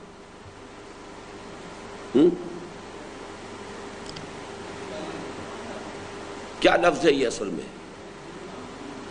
منہا، اس میں سے کچھ نکال دینا، منہا کرنا بھی ایک لفظ بن گیا ہے، حقیقت میں یہ من اور ہا سے بن کر بنا ہوا ہے۔ منہا کرنے کے بعد بھی اس حقیقت فنومینن کی اہمیت ہرگز کم نہیں ہوتی، اور اس امر کی شدید ضرورت ہے کہ اس کا حقیقت پسندانہ تجزیہ کیا جائے کہ اس کی اصل عوامل کیا ہے، اجزائے ترکیبی کیا ہے، اور اس کے ضمن میں ملک و ملت کے مخلصوں اور بہی خواہوں کا طرز عمل کیا ہونا چاہیے۔ اس لیے کہ جہاں یہ اندیشہ موجود ہے کہ اس طوفانی لہر کے جوش کو ٹھنڈا پڑتے دیکھ کر اس پر سوار قائدین بے قابو ہو جائیں اور جھنجھلاہٹ میں کوئی غلط اقدام کر بیٹھے، جیسے کہ میرا تجزیہ یہ ہے کہ اس وقت جو کل جو واقعہ ہوا ہے وہ جماعت اسلامی کی انتہائی فرسٹریشن کا ایک مظہر ہے۔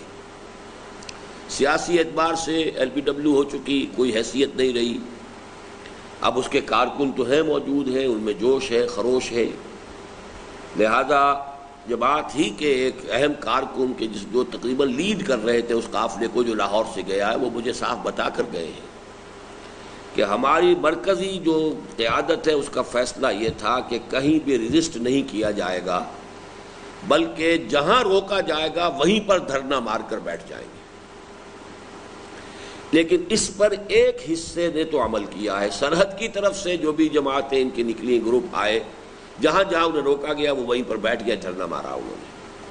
لیکن لاہور سے جانے والا قافلہ جو ہے اس نے اس صورتحال کو تسلیم کرنے سے انکار کر دیا، یعنی مرکزی حکم کچھ اور تھا، چھوٹے سے پیمانے پر وہی صوفی محمد خان صاحب والا معاملہ وہاں ہو گیا ہے۔ صوفی محمد خان نام ہے، کیا نام ہے؟ صوفی محمد صاحب، بس کہ یہاں فیصلہ یہ تھا کہ کوئی ریزسٹنس نہیں ہوگی، کسی بھی رکاوٹ کو نہیں توڑا جائے گا۔ لیکن ان کو اصل میں ابتدائی 2 کامیابیاں حاصل ہو گئیں۔ چناب کے پل پر بہت تھوڑی سی نفری تھی، یہ جلوس جب آ گیا کوئی 2، 2.5، 3 ہزار، 4 ہزار کا، تو اس نفری سے جب اس کے لیڈروں نے بات کی تو ان کو دیکھ لو بھائی، ہمارا بھی کچھ نقصان ہوگا، تمہارا زیادہ ہوگا، وہ شرافت سے ہٹ گئے، چل جاؤ۔ یہی معاملہ کچھ ہو گیا جہلم پر بھی، بلکہ ایک جگہ پر تو انہوں نے باقاعدہ جو ہے انہوں نے آنسو گیس وغیرہ پھینکی، اور اس کے بعد پھر جب انہوں نے پر تول لیے کہ اب ہم مقابلے کے لیے تیار ہیں تو وہاں بھی نفری ان کی کم تھی، وہ پیچھے ہٹ گئے۔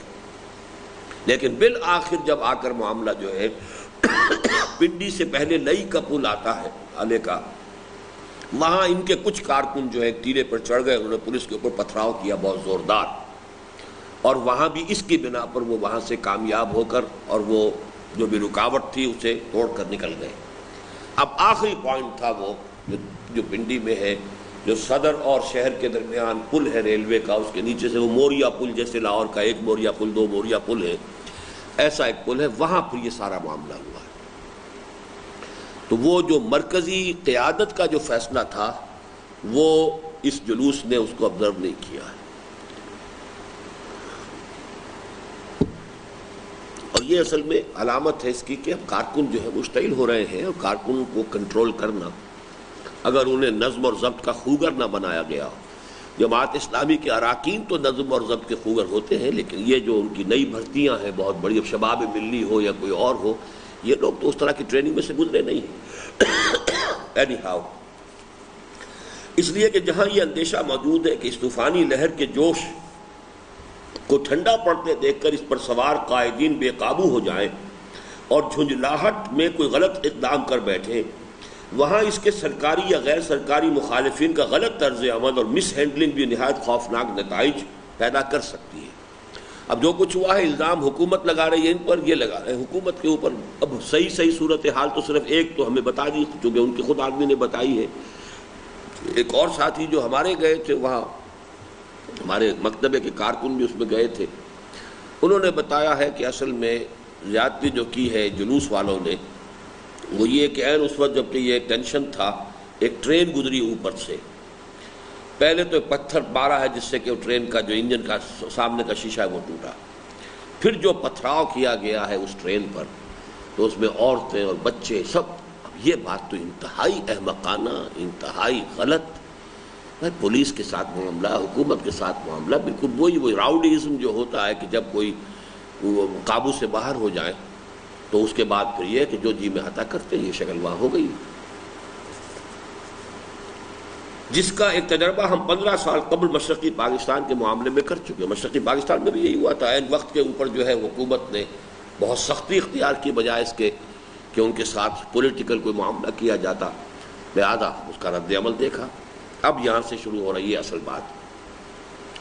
میں جب علامہ اقبال کے فکر کی روشنی میں عوامی سیاست کے اس درمیانی دھارے اور اس کی موجودہ طوفانی لہر کا جائزہ لیتا ہوں تو مجھے بعین ہی وہی صورت نظر آتی ہے جو حضرت علامہ نے اس تہذیب حاضر کے تجزیے کے ضمن میں پیش فرمائی ہے، جو اپنے آغاز کے اعتبار سے تو یقیناً مغربی اور یورپی تھی، لیکن اپنے اثر و نفوذ کے اعتبار سے دیکھتے ہی دیکھتے عالمی اور آفاقی بن گئی، اور اس وقت پورے کرۂ ارضی کو اپنی لپیٹ میں لیے ہوئے ہے۔ یہ بات ہم نے کہاں ڈسکس کی ہے تفصیل سے کہ موجودہ تہذیب اپنے اوریجن کے اعتبار سے تو مغربی اور یورپی ہے، لیکن اب اپنی وسعت کے اعتبار سے عالمی ہے، اور پوری دنیا کو اپنی لپیٹ میں لیے ہوئے ہے۔ جی، اسلام کی نشرت ثانیہ کا پہلا پیراگراف جو ہے وہ اسی پر ہے، اور جس کی خودکشی کی خبر بھی علامہ مرحوم نے اب سے لگ بھگ پون صدی قبل دی تھی کہ دیار مغرب کے رہنے والوں، خدا کی بستی دکان نہیں ہے کھرا جسے تم سمجھ رہے ہو، وہ اب زرے کا معیار ہوگا، تمہاری تہذیب اپنے خنجر سے آپ ہی خودکشی کرے گی، جو شاخ نازک پہ آشیانہ بنے گا ناپائیدار ہوگا۔ اہل نظر جانتے ہیں کہ حضرت علامہ کے نزدیک اس تہذیب کے اصل اجزائے ترکیبی دو ہیں۔ ایک اس کی اصل ریڑھ کی ہڈی ہے جس کی صلابت اس کے قیام و بقا کی اصل اساس ہے۔ صلابت کسے کہتے ہیں؟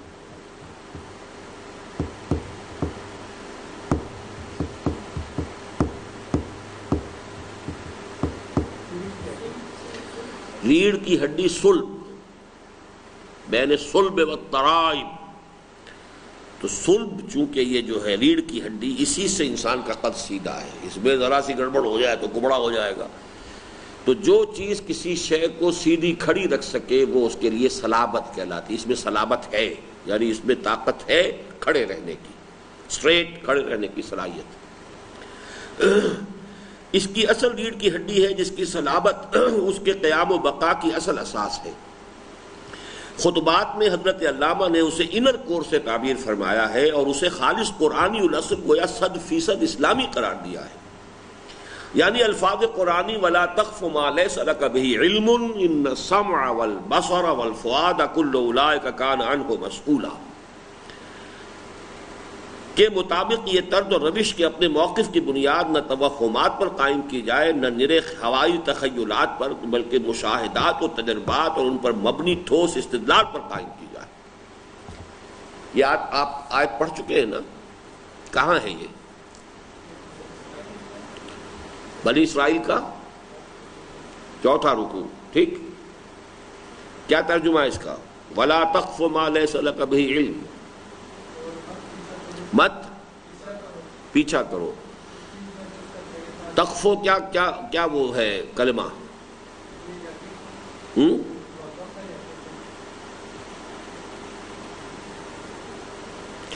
اب آپ لوگ عربی گرامر سے بھی پڑھ چکے ہیں منتخب نصاب، تب یہ حال ہے جی۔ قفا، قافا یا، اسی سے لفظ بنتا ہے قافیہ۔ قافیہ شعر کے آخری اس کا قافیہ یہ ہے، تو قفا سے ہے ولا تقفو، مت پیچھے لگو، ولا تقفو مت پیچھے لگو، ما لیس لک بہ علم، اس چیز کے جس کے لیے تمہارے پاس کوئی علم نہ ہو۔ اب علم دو ہیں، ایک ریویلڈ نالج ہے، تو یا تو ہم کوئی چیز قرآن کی ہوگی تو مانیں گے، لیکن دوسرا علم ہے ایکوائرڈ نالج۔ ایکوائرڈ نالج کیا ہے؟ ان السمع والبصر والفؤاد۔ فؤاد کے میں نے کیا ترجمہ کیا ہے؟ فؤاد کا عام طور پر قرآن مجید کے تراجم میں آپ کو ترجمہ ملے گا دل، مائنڈ۔ میں اس سے ڈفر کرتا ہوں، فؤاد در حقیقت مائنڈ ہے، عقل ہے، یعنی عقل حیوانی۔ ایک عقل روحانی ہے جس کا تعلق قلب سے ہے، ایک عقل حیوانی ہے جس کا تعلق اس برین سے ہے، اس کمپیوٹر سے ہے۔ تو یہ کمپیوٹر جو ہے اس کو فیڈ ہوتا ہے ڈیٹا سینس آرگنز کے ذریعے سے۔ آنکھ نے دیکھا، کان نے سنا، ناک نے سونگھا، ہاتھ نے چھوا، زبان نے چکھا۔ یہ 5 سینس آرگنز ہیں کہ جو انسان کو جو ڈیٹا دے رہے ہیں، وہ اس کو یہ پروسیس کرتا ہے، نتیجہ نکالتا ہے۔ تو ایک علم ہے ایکوائرڈ نالج۔ مجھے پھر یاد آ گیا وہ العلم و علمان والی آپ نے شاید نہیں سنی ہے۔ اب میں پروگرام بناؤں گا انشاءاللہ، بہت تھوڑے دن آپ کے رہ گئے، لیکن مجھے آج بتایا لطف الرحمان صاحب نے کہ آپ لوگوں کی کچھ دلچسپی کم ہو گئی، کچھ ایسے محسوس کر رہے ہیں کہ جیسے شاید بس جو کام ہونا تھا ہو چکا۔ ایسا ہے احساس؟ ذرا اپنے تمام ساتھیوں کو دوبارہ ریجوینیٹ کریں، انہیں نشت ثانیہ کریں ان کی دوبارہ۔ اب جو بھی دن رہ گئے تھوڑے سے ان کو آمادہ کریں۔ اور ایک تو میرے جو اب آپ نے سورہ حدید کا جو ٹرانسلیشن بھی پڑھ لیا، اس سے پہلے آپ نے اس کو منتخب نصاب کے کیسز میں سن لیا تھا۔ اب اس میں جو میں نے جب پورے ترجمے جو اپنے منتخب نصاب کا ریسنٹلی دوبارہ جب میں نے درس دیا ہے تو اس کے ویڈیوز موجود ہیں، اس کے حوالے سے سورہ حدید از اے مسٹ، وہ آپ سن لیں۔ وہ در حقیقت ہمارے اس پورے منتخب نصاب کا جو حصہ ہے قرآن مجید کے مطالعے کے ساتھ، جو ہمارے اس رجوع القرآن کورس کا ایک میجر جو ہے ایک حصہ ہے، اس کا کلائمیکس وہ ہوگا پھر کہ اس کو آپ اس کو سن لیں پوری توجہ سے، اور پھر اس میں سوالات اپنے پاس لکھتے جائیں۔ تو پھر میں سیشن ایسے رکھوں گا آپ کے ساتھ کہ جن میں ان سوالات کے جوابات دوں گا۔ ایک سوال میرے پاس اب بھی ہے، شاہد مجید صاحب کا میرے پاس رکھا ہوا ہے، وہ میں نے احتیاط کے ساتھ، لیکن یہ 2 ہفتے تو میرے ایسے گزرے ہیں کہ آج مجھے بڑی مشکل سے ریکلیکٹ کرنا پڑا کہ ہم کہاں تھے، کیا پڑھ رہے تھے، اس لیے کہ میں تو مسلسل سفر میں رہا ہوں۔ جی آڈیٹوریم میں جو دیے ہیں، جو 45 منٹ کے چنکس کی شکل میں اس کے جو ہے کیسٹس، آڈیوز، ویڈیوز موجود ہیں۔ یہ پورا منتخب نصاب میں نے ویڈیوز کی شکل میں دے دیا ہے۔ اس میں سے پردے کے بارے میں بھی میں چاہوں گا کہ چونکہ جو بعض شریک طالبات ہیں ہمارے اس کورس میں، وہ شاید اس کے بارے میں ان کا ذہن صاف نہیں ہے، تو وہ بھی میں نے اسی منتخب نصاب کے ضمن میں جب یہ آیت آئی تھی وَلَا تَقْرَبُوا الزِّنَا، اسی یعنی سورہ بنی اسرائیل میں، تو اس کے حوالے سے کہ در حقیقت زنا کے سد باب کے لیے اسلام نے کیا کیا راستے اختیار کیے ہیں، تو اس میں جو پردے کے احکام ہیں ان پہ تفصیلی گفتگو ہوئی ہے، وہ بھی آپ لوگ ضرور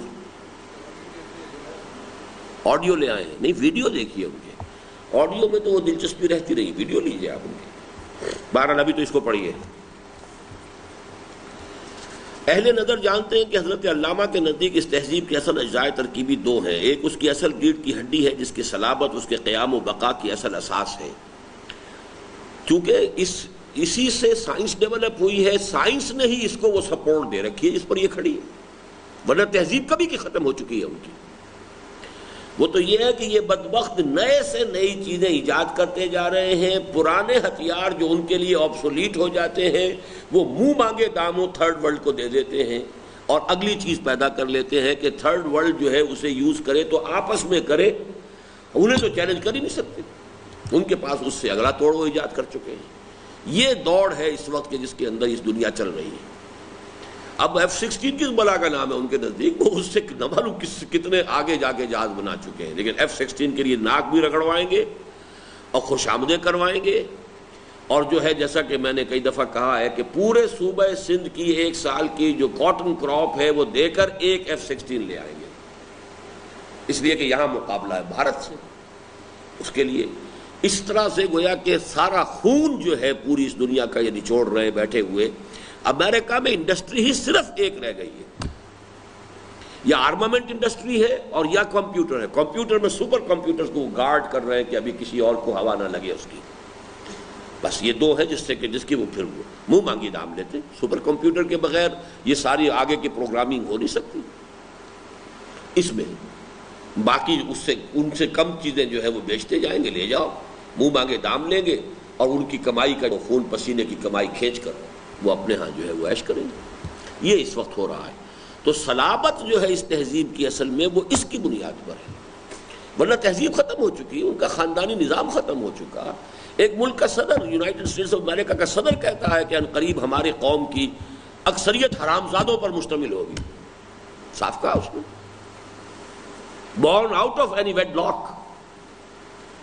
one parent family، بچے کو پتہ ہی نہیں میرا باپ کون ہے، ماں ہے بیچاری، اس کے تو جگر کا گوشہ ہے، اس کے جگر کا ٹکڑا ہے، اس نے 9 مہینے اپنے جسم میں اس کو جونک کی طریقے سے اپنا خون پلایا، وہ کیسے چھوڑ دے؟ لہذا سب سے زیادہ ایکسپلائٹڈ، سب سے زیادہ قابل رحم حالت اس وقت وہاں عورت کی ہے۔ یہی وجہ ہے کہ اسلام لانے والوں میں عورتوں کا نمبر زیادہ ہے۔ یہاں ہماری عورتیں ان کے اس ڈیزلنگ ایکسٹیریئر کی وجہ سے مبہوت ہے اور اسی تہذیب کو یہاں پر عام کرنے کے لیے بے چین ہے، اور وہاں کی عورت جو ہے تنگ آ چکی ہے۔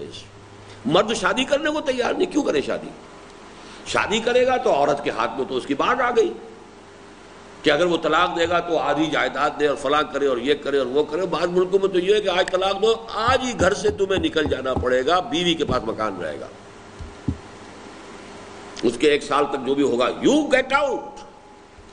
مرد کہتے ہیں ہم شادی نہیں کرتے، اب عورتیں کیا کریں بغیر شادی کے؟ وی آر لیونگ ٹوگیدر، ساتھ رہ رہے ہیں، بچے ہو رہے ہیں، but they are not married, legally they are not married, اس لیے کہ میرج لاز وہ ہے کہ کیوں کرے مرد شادی؟ پاگل ہوا، دماغ خراب ہوا۔ یہ تو مسلمان ہیں بیچارے، وہ کیا کریں اب، دین کے اپنے اس کی وجہ سے وہ پابند ہو جاتے ہیں، بن جاتے ہیں، ان کی باغیں عورتوں کے ہاتھ میں آ جاتی ہیں۔ وہ تو شریف عورت ہو تو بات اور ہے، ورنہ وہاں کی عورت جو ہے ناک چنے چبوا دے مرد کو جب چاہے۔ چنانچہ ایک بہت اچھے، بہت نیک آدمی انگلینڈ میں، لندن میں ہمارے بہت قریب آئے اور بہت صلاحیت بھی تھی، ان کی بیوی ناراض تھی، لہذا پھر انہوں نے جو تعلق اپنا منقطع کیا ہے وہ اب شکل بھی نہیں دکھاتے میں جب جاتا ہوں۔ ایک کے بعد تو سیدھی سی بات یہ ہے کہ چاہے ڈائیورس مرد دے چاہے عورت دے، پہلا کام یہ ہے کہ گھر سے باہر، شوہر گھر سے باہر، یو گیٹ آؤٹ، وہ گھر عورت کا ہے۔ یہ صورتحال ہے۔ تو تہذیب تو ختم ہو چکی ہے، مر چکی ہے تہذیب، لیکن صلابت جو ہے کس بنیاد پر قائم ہے؟ سائنس پر، اور سائنس کو تو زندہ کیا ہے قرآن نے۔ دیکھو، کھول آنکھ، زمین دیکھ، فلک دیکھ، فضا دیکھ، یہ سب آیات الہیہ ہیں، ان پر غور کرو، قوانین طبی کو دریافت کرو، دریافت کر کے سائنس مر چکی تھی، یونان کی سائنس دفن ہو چکی تھی۔ مسلمانوں نے یونان سے اور انڈیا سے سائنس جو ہے جتنی بھی کچھ تھی لی ہے، پھر اسے بڑھایا ہے، ڈیولپ کیا ہے، کیمسٹری میں، طبیعیات میں، فزکس میں، ایسٹرونومی میں، ہر فیلڈ کے اندر، میڈیسن میں، سرجری میں، ہر میدان کے اندر جو ہے انہوں نے آگے بڑھایا، اس لیے کہ یہاں سائنس کا اس ایرا کا آغاز کرنے والے مسلمان ہیں، اسلام ہے۔ کہ توہمات پہ نہیں بنیاد رکھو کہ یہ زمین جو ہے ایک بیل کے سر پر ہے اور بیل ایک سینگ کے اوپر اس کو کھڑا رکھتا ہے، جب ایک سینگ تھک جاتا ہے تو ذرا بدلتا ہے تو وہ زلزلہ آتا ہے۔ بھائی یہ کس دلیل سے ہے؟ کوئی اگر قرآن میں لکھا ہوتا تو ہم مانتے ہیں، لیکن اگر قرآن میں نہیں ہے تو ہم کیسے مان لیں؟ اب اگر قرآن میں نہیں ہے تو پھر ہمیں ان السمع والبصر والفؤاد، اب ہمیں یہاں سے حاصل کرنا ہے۔ تو گویا کہ دو علم ہو گئے، علم و علمان۔ علم ریویل نالج وہ اللہ کی کتاب ہے، اور ایکوائرڈ نالج وہ سائنس ہے۔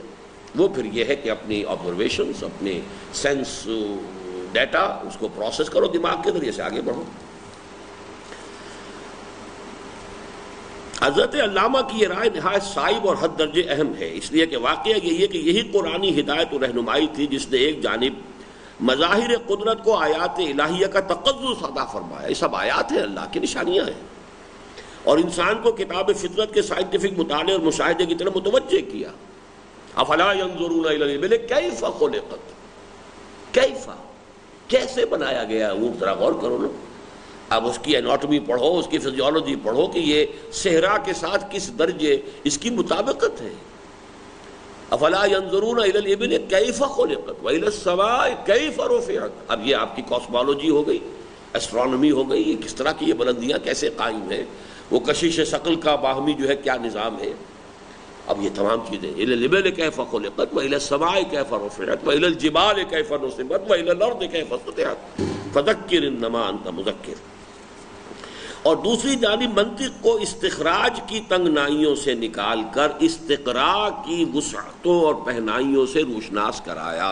اب یہ بڑا مستقل لفظ آ گئے دونوں۔ استخراج یہ کیا لفظ ہے؟ ماشاء اللہ ماشاء اللہ، چلیے کہیں تو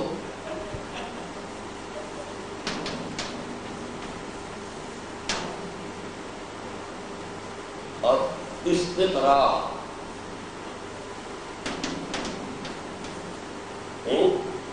یہ کیا ہے؟ اچھا کیا معنی کرا ہے؟ پڑھا کیا مطلب ہوتا ہے؟ جی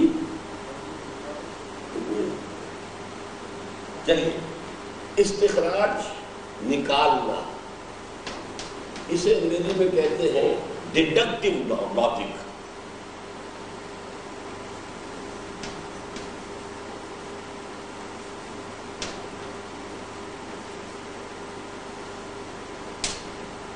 ڈیڈیوس کرنا، ڈیڈیوس کسی چیز سے کسی چیز کو نکالنا، ڈیڈکٹیو لاجک۔ یہ قرا جو ہے پڑھنے کے معنی میں بھی آتا ہے، لیکن یہ بھی در حقیقت اسی معنی میں کمپوز کرنے کے، اسی سے لفظ قریہ، قریہ کسے کہتے ہیں؟ جی بستی جہاں لوگ جمع ہیں، استقراء کے معنی جمع کرنا۔ قرا پڑھنا بھی ہے اور قرا جمع کرنا بھی ہے۔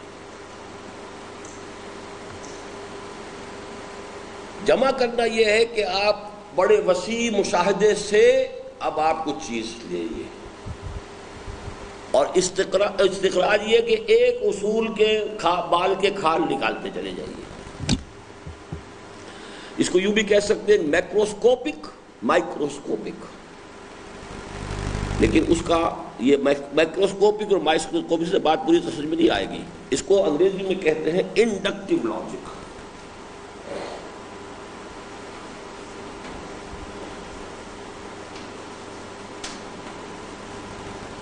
لاجک کی یہ دو شکلیں ہیں۔ لاجک کسے کہتے ہیں؟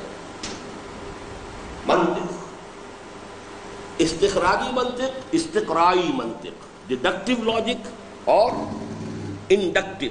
انڈکشن کچھ انڈیوس کرنا، تو گویا کہ آسمان کو دیکھو، ان فی خلق السماوات والارض واختلاف اللیل والنہار والفلک التی تجری فی البحر بما ينفع الناس وما انزل اللہ من السماء من ماء فاحیا به الارض بعد موتها وبث فیہا من کل دابۃ وتصریف الریاح والسحاب المسخر بین السماء والارض لآیات لقوم یعقلون.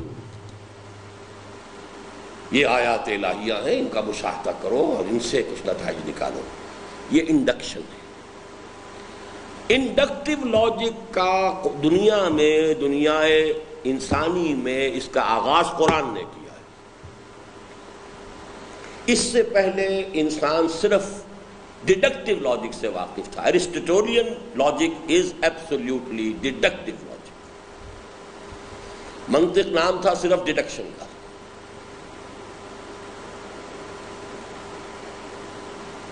تو ڈیڈکشن کے اندر کیونکہ مشاہدات پہلے تھے ہی کم، سائنس کی معلومات تھیں ہی کم، جو تھوڑی بہت تھی ہلدی کی گھاٹ جس کو مل گئی اسی کے اندر سے کرنا تھا نا، جو کچھ کرنا تھا اسی میں سے نکالنا، اسی میں سے جو بھی نتیجہ، وہ ساری عقل کی خیال آرائی ہے. لیکن جب اتنا وسیع میدان ہو گیا ہے، اب سائنس نے کھول دیا ہے، تو اب ڈیڈکشن جو ہے وہ بہت ہی سمجھیے سیکنڈری لیول پر چلی گئی. اصل شے انڈکشن ہے. جتنا براڈ آپ کا مینٹل جو ہے بیک گراؤنڈ ہوگا، جتنا ویژن براڈ ہوگا، جتنی جو ہے آپ کی وسعت نگاہ ہوگی، اتنا ہی آپ صحیح رائے تک پہنچیں گے. نہ یہ کہ وہ جس کو کہتے ہیں کہ کنویں کے مینڈک کی طریقے سے جو چند چیزیں معلوم ہے وہ اسی کے حصے بکھرے کر کے جوڑتے، ادھر سے ادھر سے جوڑ رہے ہیں. نوٹ کیجئے، اس لیے کہ واقعہ یہی ہے کہ یہی قرآنی ہدایت و رہنمائی تھی. کون سی؟ ان السمع والبصر والفؤاد کل اولئک کان عنہ مسئولا، جس نے ایک جانب مظاہر قدرت کو آیات الہیہ کا تقدس عطا فرمایا.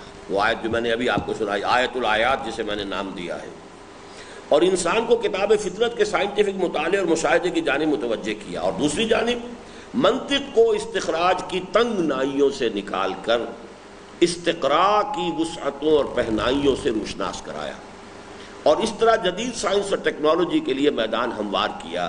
چنانچہ یہی چیز یورپ میں تحریک احیاء علوم کی بنیاد بنی، جس کے نتیجے میں یورپی اقوام اوج ثریا پر پہنچی، اور یہ صورت پیدا ہوئی کہ عروج آدم خاکی سے انجم سہمے جاتے ہیں کہ یہ ٹوٹا ہوا تارا مہ کامل نہ بن جائے. حضرت علامہ کی یہ زرد نگاہی بجائے خود جس عظمت کی مظہر ہے اس سے قطع نظر میرے لیے اس کی قدر و قیمت کا، چونکہ یہ میں بیان کر چکا ہوں آج شروع میں، اس لیے صرف پڑھنے کی بات ہے، میرے لیے اس کی قدر و قیمت کا ایک اضافی پہلو یہ ہے کہ اس سے نبی اکرم صلی اللہ علیہ وسلم کے ایک اہم قول کی عظمت و صداقت مبرہن ہوتی ہے، جو صحیح مسلم میں حضرت عمر رضی اللہ تعالیٰ عنہ سے مروی ہے کہ ان اللہ یرفع بہذا الکتاب اقواما ویضع بہ آخرین. اب اللہ تعالیٰ اسی کتاب قرآن کے ذریعے قوموں کو ابھارے گا اور اسی کے ترک کرنے کے باعث قوموں کو گرایا.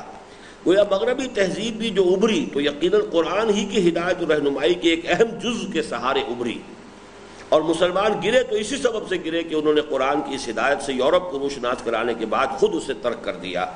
گویا وہ زمانے میں معزز تھے مسلمان ہو کر، اور تم خار ہوئے تارک قرآن ہو کر، اور خار از محجوری قرآن شدی شکوہ سنجے گردش دوران شدی، اے چو شبنم بر زمیں افتندئی در بغل داری کتاب زندئی.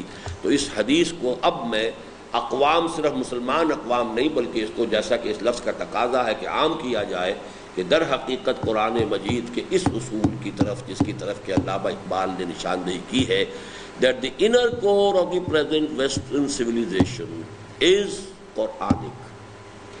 اس کے گرد جو انہوں نے اب لبادے جو ہے ڈال دی، اب ان کا تجزیہ ایک ایک کر کے میں بتاؤں گا کہ اس کے اندر اچھائی اور برائی کس کس طریقے سے لپٹ گئی ہے، باطل نے کس طرح اس کا گھیراؤ کر لیا ہے، اور اس کے کچھ مظاہر ہیں جو ڈیزلنگ ہیں، نظر کو خیرہ کرتی ہے چمک تہذیب حاضر کی، یہ صناعی مگر جھوٹے نگوں کی ریزہ کاری ہے.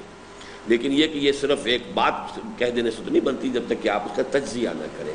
تو ان کا تجزیہ کر کے بات کو آگے چلائیں گے انشاءاللہ کل.